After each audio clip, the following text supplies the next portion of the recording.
Meus irmãos, o vídeo anterior foi interrompido, mas nós vamos dar sequência. Eu dizia, quando o vídeo foi interrompido, que a nossa única alternativa reside no poder de Deus em nos buscar, em nos alcançar, em se auto-revelar para nós. Tudo isso porque Ele nos escolheu, Ele nos elegeu na eternidade, para que nós pertencêssemos a Ele mesmo.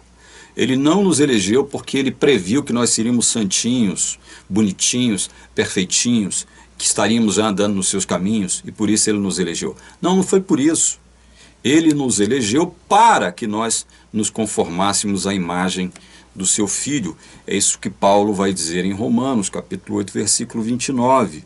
Ele nos elegeu para, Ele nos predestinou para, Ele não nos predestinou por quê? Há uma diferença básica, elementar aí, né? Então, ao se analisar Romanos 8,7, você chega a essa conclusão.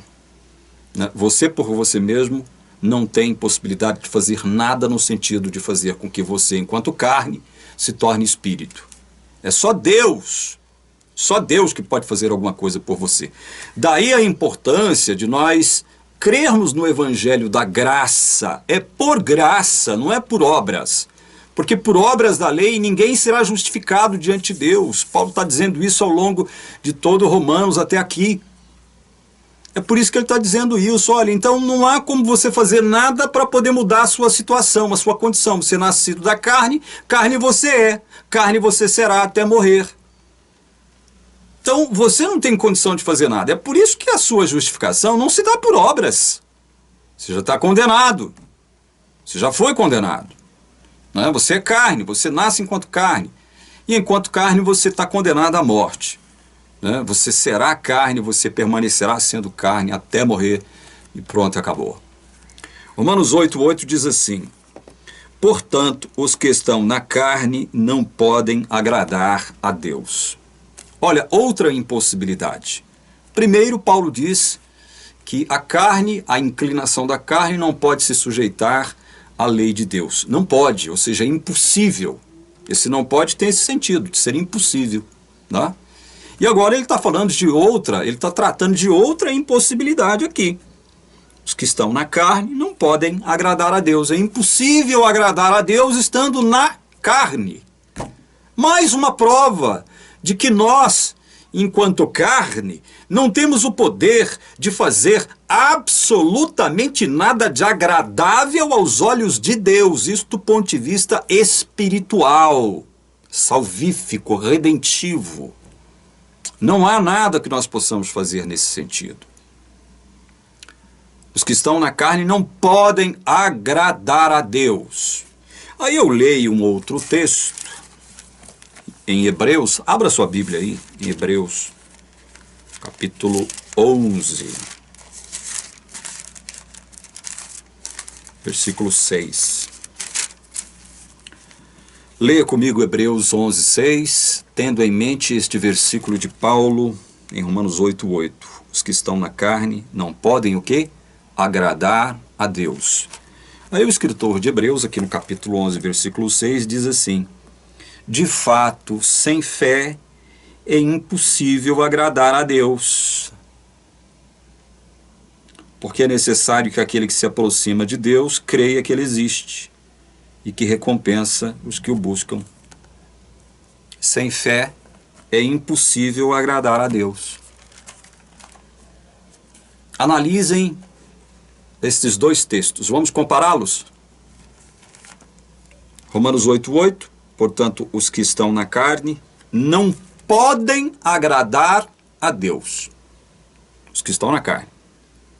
É impossível para quem está na carne agradar a Deus. Como é que se agrada a Deus? O escritor de Hebreus diz assim: de fato, sem fé é impossível agradar a Deus. Nós chegamos a uma conclusão aqui, a mais uma conclusão. Quem está na carne não pode produzir fé. Os que estão na carne não podem agradar a Deus. E é impossível agradar a Deus sem o quê? Sem fé. É o que diz o escritor de Hebreus em Romanos 11:6. Sem fé é impossível agradar a Deus. Tanto Paulo quanto o escritor de Hebreus estão tratando de duas impossibilidades, que para mim são a mesma coisa. Os que estão na carne não podem agradar a Deus, e sem fé é impossível agradar a Deus. Logo, estar na carne é estar sem fé. Estar na carne é estar sem fé. Ou seja, estar na carne, o fato de você estar na carne, significa que você não pode produzir fé, meu filho. Você não pode produzir fé. Aí tem um pastor aqui chamado Carlos Vailate, que se diz o bambambam no grego aqui no Brasil. É um tremendo de um falacioso. Porque quando lida com incautos, pensa que está sendo bambambam no grego, né? Porque ele engana incautos à torta e à direito, um arminiano falacioso, dizendo que fé é produto humano. E aí ele vai fazer as maiores picaretagens com a língua grega para dizer que fé é produto humano, que fé vem de nós. Como fé vem de nós? Se o texto bíblico deixa claro que não. Eu estou na carne. Os que estão na carne não podem agradar a Deus. Não podem. E sem fé é impossível agradar a Deus. Logo, quem está na carne não pode produzir fé. Porque não pode agradar a Deus. E quem está dizendo isso sou eu? Não, a palavra de Deus está dizendo. A palavra de Deus está dizendo. É óbvio que existem outros lugares onde nós podemos nos certificar disso, porque se fé fosse produto humano, fé seria obra humana. E a salvação não seria total e completamente pela graça, como diz Paulo. Paulo diz que a justificação, ela vem através da fé, é a fé que se aposta dessa graça maravilhosa de Deus. Se a fé é um produto meu, né, é produto humano, né, vem de mim mesmo, não vem de Deus. Deus não pode fazer nada para produzir fé em mim, sou eu que produzo fé em Deus, a partir de mim mesmo, a partir da minha carne. Então a fé é uma obra humana. Então a salvação tem, do ponto de vista arminiano, tem alguma coisa de humano nela. Né? Ela é sinérgica. É por isso que eles afirmam o sinergismo na questão da salvação. Deus faz alguma coisa, em contrapartida eu faço algo. Né? Eu contribuo com Deus, eu colaboro com Deus. Salvação para o arminiano é de mão dupla. Né? Vai e vem, ou vem e vai. É sinérgica, né? É a salvação através do sinergismo. Que coisa mais absurda, que coisa mais antibíblica. O próprio apóstolo Paulo, ele é claríssimo em poder afirmar isso, em expressar isso através da epístola, não só de Romanos, bem como de outras epístolas que ele escreveu.